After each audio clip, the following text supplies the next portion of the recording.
todos, chicos y chicas, ¿cómo están? En esta ocasión, tu canal favorito de filosofía, El Seguir de Casiopea, da continuidad al análisis de la obra de Konrad Lorenz sobre la agresión, el pretendido mal. Si no has visto los videos de Konrad Lorenz, te invito a que lo hagas, te dejo aquí arriba la pestañita y en la descripción del video. Konrad Lorenz fue un biólogo, el cual se preguntó si los animales eran agresivos por naturaleza.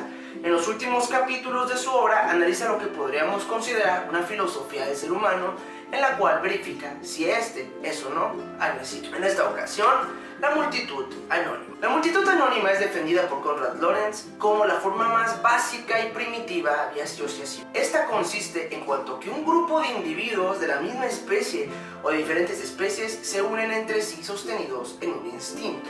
Esto es, cuando reaccionan unos sobre otros por atracción mutua y se unen en un todo mediante pautas de comportamiento que uno o varios individuos desencadenan en otros. La multitud anónima se puede entender en estas manadas en los documentales de vida silvestre de News, o de bisontes, o los grandes cardúmenes de peces que podemos ver en el mar. La cuestión es ¿por qué se juntan? Los filósofos normalmente nos preguntamos el por qué, mientras que los biólogos se preguntan el para qué. Y es que la multitud tiene una función para la supervivencia. En la medida que el grupo está unido, el grupo está seguro, por lo que está ligada a la autoconservación, la oikeiosis. La multitud tiene en un primer momento una función de defensa entre los individuos, pero también puede ser profundamente contraproducente, como en el caso de las ballenas que quedan varadas en la playa, pues si toda la manada, toda la multitud queda varada, no habrá forma de retroceder. Pero diferente al caso de las ballenas, en otras especies puede ser bastante producente, pues la unión hace la fuerza y es más difícil para un león cazar un ñu que cazar a 1000. O en el caso de los peces, ser atrapado por un depredador, un solo pez, o ser atrapado 500, por lo que en la medida que el grupo está unido, el grupo se mantendrá a salvo. Aristóteles consideraba que la forma más básica de sociabilidad era la familia, pero en contraposición de esta, Konrad Lorenz considera que es la multitud anónima, en la cual nos sostenemos únicamente en los instintos para sobrevivir, y la multitud anónima es lo opuesto de la amistad, pues estos grupos de animales, y contrario a estos pensamientos humanizantes, no están unidos por el vínculo, sino únicamente por el instinto de la conservación. Esto es porque les conviene estar unidos. La pregunta aquí es si la multitud anónima es exclusiva de los animales no humanos, y la respuesta es que no. En los humanos también podemos ver multitudes de este tipo, particularmente cuando se sostiene su comportamiento en un instinto, como es el caso del pánico.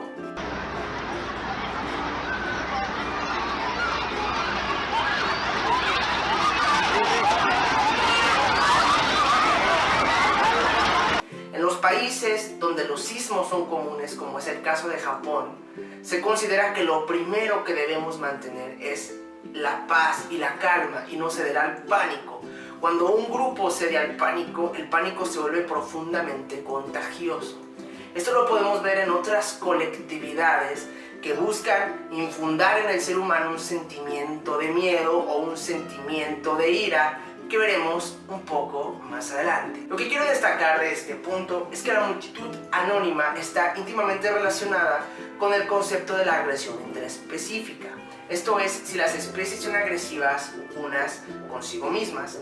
Los lobos, como vimos en el primer video, solo serán agresivos con otros lobos si tienen que luchar para su propia supervivencia, por hábitat, por especies, por alimento, etc.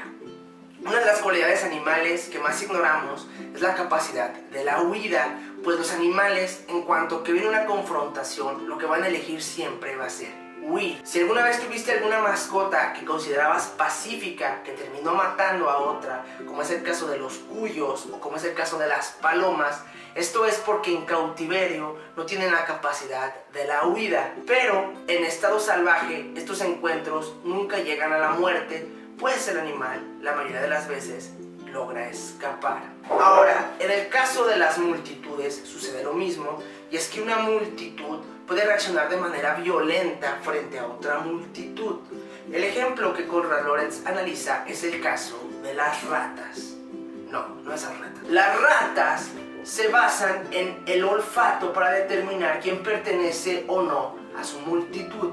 En el caso de que no compartan el mismo olfato, van a reaccionar de manera violenta frente a los individuos. Uno de los experimentos más crueles que realiza Konrad Lorenz es el de sacar una rata de su familia y ponerla en un recipiente con el olor de otra familia para después regresarla a la primera. Cuando la rata regresa a la primera, sufrió mordeduras y ataques de sus familiares. Esta rata no sabía lo que estaba sucediendo, pues ella pensaba que aún compartía el aroma de sus familiares, cuestión que no era el caso, pero afortunadamente fue sacada y fue reintroducida en un espacio con el aroma de sus familiares para que una vez más pudiera ser aceptada. Este comportamiento de los animales es bastante común y nos lleva a analizar que realmente no son agresivos, sino bajo ciertas condiciones específicas. La pregunta aquí es, ¿qué sucede con el ser humano? Y aquí entra un concepto muy interesante, que es el concepto del entusiasmo. La palabra entusiasmo viene del griego poseído por Dios. Pero el concepto Theos, que es Dios, tiene muchas definiciones y se puede entender más como una especie de alma, o como lo llaman los griegos, un hado, por lo que el entusiasmo es poseído por el hado, poseído por el espíritu. El entusiasmo, Konrad Lorenz lo entiende como una reacción colectiva de defensa en las cuales las personas nos unimos en busca de nuestra propia conservación. Pongamos el siguiente ejemplo, y es el cangrejo, el cual requiere de su exoesqueleto para poder sobrevivir, pero apenas pierde su exoesqueleto es un individuo bastante frágil que puede ser devorado por cualquier depredador. En el caso del ser humano no tenemos nuestro exoesqueleto, pero tenemos algo más interesante, que es la sociedad y la cultura. Y es que vivir en sociedad, vivir en cultura, es vivir resguardado y vivir protegido. En la adolescencia y en la pubertad, normalmente tendemos a tener nuestra primera crisis de identidad y nuestra búsqueda de identidad, nuestra búsqueda de sentido en la vida, y en esta búsqueda podemos en ocasiones romper con las normas culturales que nos han impuesto e incorporarnos a otras nuevas. Esto es, a ciertas ideas sobre el mundo o a ciertos valores trascendentes personales, por lo que no es de extrañarse que en esta etapa nos unamos a ciertas tribus urbanas o a ciertas pandillas que nos dan seguridad. En mis tiempos eran los emos, no sé cuáles sean en estos tiempos, pero es una cualidad instintiva. Este entusiasmo militante que te lleva a romper con la cultura y a unirte con otra, Konrad Lorenz lo considera que es la causa de la humanidad, pues a partir de ella es que decidimos unirnos como personas y compartir ciertos valores culturales. ¿Qué es la cultura para Konrad Lorenz? Un sistema de ritos y normas sociales de formación histórica y transmitidos de generación en generación, por lo que emocionalmente vemos en ellos valores. El concepto del valor es un concepto tramposo que lo analizaremos un poco después. De momento solo quiero hablar de la cultura. La cultura es una serie de saberes que vamos compartiendo de generación en generación. Si tú eres antropólogo o sociólogo o filósofo, déjame en los comentarios otra definición de la cultura y por qué crees que es mejor que la de Konrad Lorenz. Continuando, Konrad Lorenz considera que ese tipo de saberes que vamos pasando de generación en generación es la cultura, y esta no es exclusiva del ser humano, y en ciertos animales como en las ratas o en los primates podemos ver ciertas normas culturales, pero yo tengo un mejor ejemplo, y es que en mi país, en México, en la península de Baja California, puedes nadar con lobos marinos. Los lobos marinos son animales bastante simpáticos que no le temen al ser humano, y no le temen porque nunca hemos cazado en toda la historia de México lobos marinos. Ni siquiera los indígenas cazaron lobos marinos, a diferencia de otros países como Canadá, por lo que culturalmente los lobos marinos no tienen miedo de las personas y saben que son encuentros amistosos. Esto mismo pasa en la península de Yucatán con las ballenas grises, siendo el único lugar del mundo donde puedes acariciar una ballena. Así que si vienes a México, nada con lobos marinos y acaricia una ballena. Continuamos. Este entusiasmo militante, que es la cultura, la podemos entrever en el ser humano en ciertas prácticas como ritos que dan unidad a los pueblos y que de alguna manera fueron los que gestaron las grandes hazañas del ser humano, como fue la ciencia, la cultura y la filosofía. Pero también ha generado otros encuentros terriblemente tristes, como es el caso de la guerra. Konrad Lorenz, como lo dije en otros videos, le tocó vivir la Segunda Guerra Mundial, por lo que habla constantemente de la guerra y cuáles son las potencias que nos incitan a la guerra. El punto que se necesita para el entusiasmo militante es que un grupo de individuos se una bajo ciertos valores. ¿Qué son los valores? Los valores, Konrad Lorenz da una definición circular, y valor es aquello que te produce entusiasmo. Y el entusiasmo es aquello que te motiva a considerarlo valioso, por lo que digamos es tramposo. Pero para entenderlo bien, consideramos valioso aquello por lo cual nos entregamos. Y nos entregamos en una lucha instintiva, pues se sostienen estos grupos en diferentes formas. Estas comunidades que se unen en ciertos valores no solamente se unen para dar paz a los individuos, sino también para confrontar a otros individuos. Pongamos el siguiente ejemplo, espero no ofender a nadie, es un ejemplo nada más. En el país de Bolivia hay un conflicto porque no tienen una salida al mar por la zona que ahora es de Chile. ¿Qué pasaría si deciden invadir Chile? Bueno, en este caso es muy probable que el país de Bolivia se unifique y que todas sus ideas políticas de izquierda y de derecha queden totalmente de lado, pues la unidad se va a sostener en un sentimiento mayor, que es el valor de lo nacional. Y es que el entusiasmo militante se ve fuertemente provocado por la sociedad y por el patriotismo. Aquí en México se celebran honores a la bandera, en los cuales damos el reconocimiento y la importancia para los símbolos patrios. En mi tiempo como maestro y como estudiante me he dado cuenta que a nadie le importa eso y que realmente hay muy pocos mexicanos que darían la vida por su bandera. No sucede lo mismo por esto.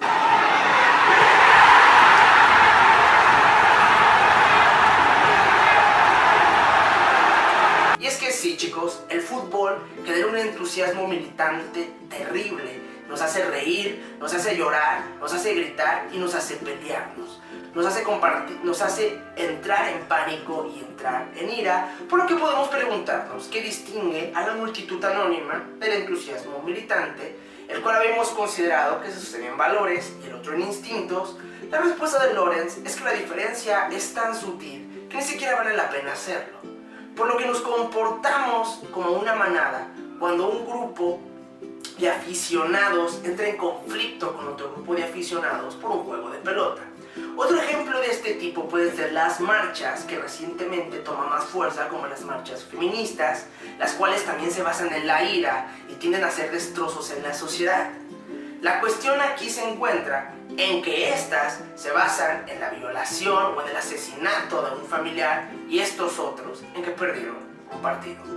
Déjenme en los comentarios cuál consideren que es más importante. Otra cuestión del entusiasmo militante es la importancia de un líder que unifique y represente este movimiento.